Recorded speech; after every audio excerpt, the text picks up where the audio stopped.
How's it going, guys? Past level question, pulmonary step 1, internal family medicine 2CK, 17-year-old boy. He's got a lifelong history of lower respiratory tract infections treated with antibiotics, childhood complicated by rickets and failure to thrive.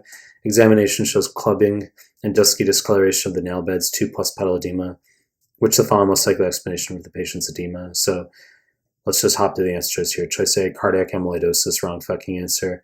I've made lots of clips on this, about 5 out of 6 times. That's going to be multiple myeloma. Okay, it's multiple myeloma, plasma cell cancer. Plasma cells secrete immunoglobulins, which are proteins. So kappa lambda light chains, those are going to be flying around. They'll deposit in organs such as the kidney, cause Benz-Jones proteinuria and renal amyloidosis nephrotic syndrome. Deposit in the heart, cause cardiac amyloidosis, which is a diastolic dysfunction with an S4 heart sound. Choice A, wrong fucking answer. Choice B, chronic constrictive pericarditis, wrong fucking answer. Non-existent diagnosis on USMLE. In theory, it's actually caused by tuberculosis, most common cause of chronic constrictive pericarditis, but it's a difficult diagnosis because it contrasts with cardiac tamponade. Cardiac tamponade exceedingly high yield. That's Beck triad, hypotension, JVD, muffled/distant heart sounds, plus or minus pulsus paradoxus, which is a drop in systolic blood pressure greater than 10 millimeters of mercury with inspiration.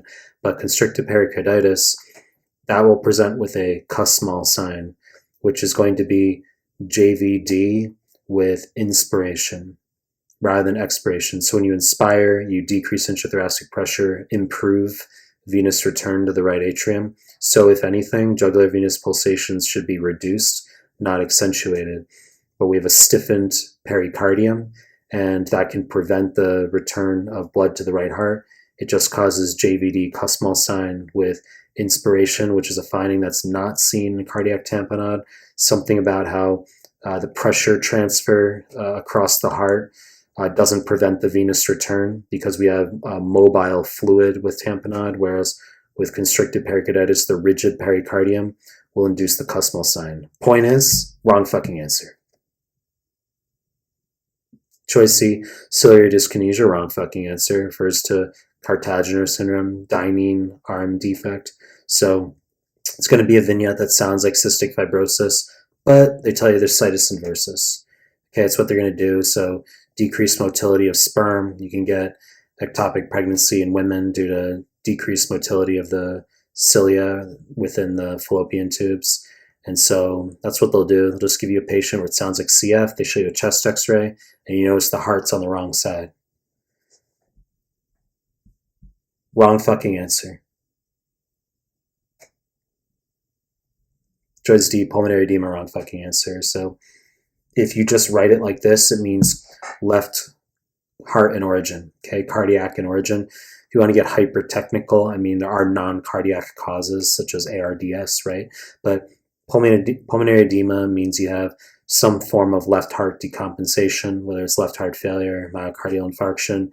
That's going to lead to increased afterload, not just on the left atrium, but LAP, left atrial pressure, equals pulmonary capillary wedge pressure. So increased pulmonary capillary hydrostatic pressure, transitation of fluid into the alveolar spaces, impeding gas exchange, causing a high A gradient. Choice D, wrong fucking answer.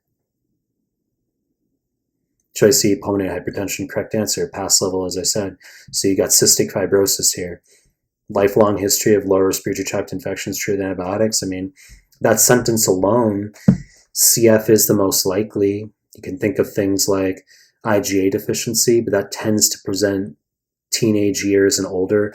There is a question where it presents in pediatrics, but lifelong history, usually cystic fibrosis. Starting also older as well can be CVID, combined variable immunodeficiency, just differentials to think about. But the first sentence, cystic fibrosis, and then we go on to say rickets. Well, that's going to be exocrine pancreatic insufficiency, where you get fat-soluble vitamin malabsorption, right? So vitamin D deficiency as a kid, failure to thrive, fine. And then you just have pulmonary disease, which can lead to clubbing, dusky discoloration in the nail beds. 2+ pedal edema reflects right heart failure. So right heart failure due to a pulmonary cause is called cor pulmonale. So we have simply cystic fibrosis causing damage to the pulmonary parenchyma, vascular changes, as well as hypoxic vasoconstriction, increased afterload in the right ventricle, And then over time, that can lead to right ventricular and right atrial architectural changes, as well as JVD, pedal edema, even hepatosplenomegaly. So take-home point here is just core pulmonale, very important for USMLE. I talk about this stuff in my PDFs, which I'll link down below. You know the deal. I'm going to make more content. I feel like my stuff's great on my channel. Appreciate your time. That's it.